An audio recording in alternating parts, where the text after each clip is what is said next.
Hello, and welcome to the Lasting Power of Attorney bite-sized training session.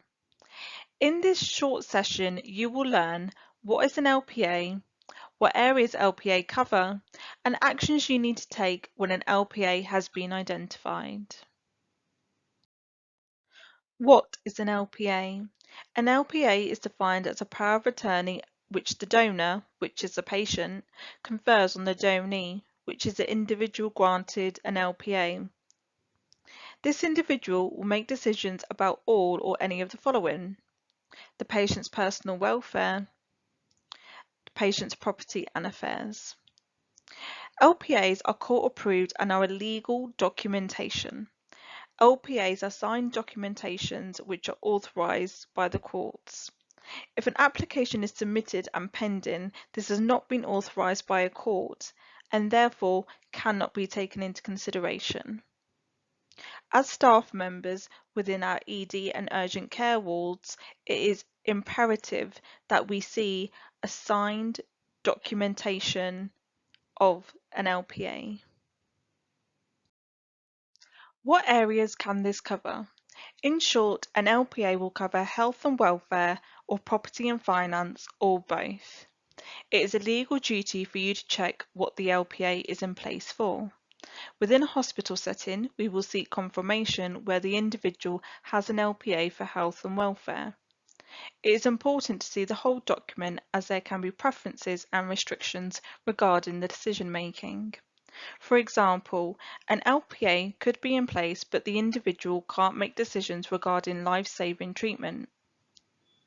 In addition to this, an LPA who has authority for property and finance only can't make decisions regarding health and welfare, and vice versa. Hello, I'm looking to speak to someone about my mother, Maureen Johnson, who attended the hospital earlier today. Hello, I can confirm a Maureen Johnson is within the department. How can I help? I'm the LPA for my mother, Maureen. I need to be kept updated regarding what is going on. I have to make the decisions regarding my mum's care. Thank you for informing us. I will note this down. Stop. What is the unsafe practice that has been demonstrated? Let's listen to that conversation again with the appropriate changes. Hello, I'm looking to speak to someone about my mother, Maureen Johnson, who attended the hospital earlier today. Hello, could you confirm your mother's date of birth for me, please? Yes, my mum's date of birth is the 25th of the 12th, 37. I'm the LPA for my mother, Maureen, and I need to be kept updated regarding what is going on. I have to make the decisions regarding my mum's care. Thank you. Could you please confirm the LPA? I would need to do this by seeing the LPA itself and your ID before I can progress any further. Yes, absolutely, that's not a problem. I can send you my LPA and my ID. Thank you. I've now sent you my LPA and ID. I can confirm I have now seen your ID and your LPA. It states that you have the LPA for health and welfare. I will document this within the notes and ensure that you are kept informed. Thank you. How to check if someone has an LPA. Firstly, you must identify if a patient has an LPA. You can do this by asking the patient or donee to see the LPA documentation, or asking the patient or donee to give you the specific code to view the LPA.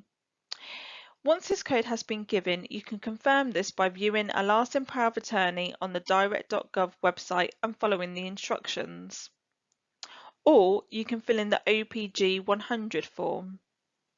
It is to be noted that the OPG 100 form does take a few days to receive the LPA back.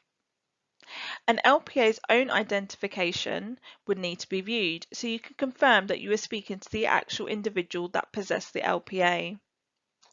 Ensure that you document within the patient's notes who the LPA is and confirmation that the LPA documentation has been seen. Please ensure a copy of the document is kept within patient's notes. Ensure a copy of the LPA document has also been sent to Adult Safe email address. The safeguarding team will add an alert to CareFlow to document that the patient has an LPA and the specifics of this. It is paramount that we speak to the patient's LPA on a regular basis as they are the decision-making individual for the patient's care and treatment. Again, this is to be clearly documented. Thank you for listening to the LPA presentation. I hope you have learned about LPA and how to apply it in practice. Please also note any names used in this presentation are fictitious and have no relation to any living or past individual. Thank you.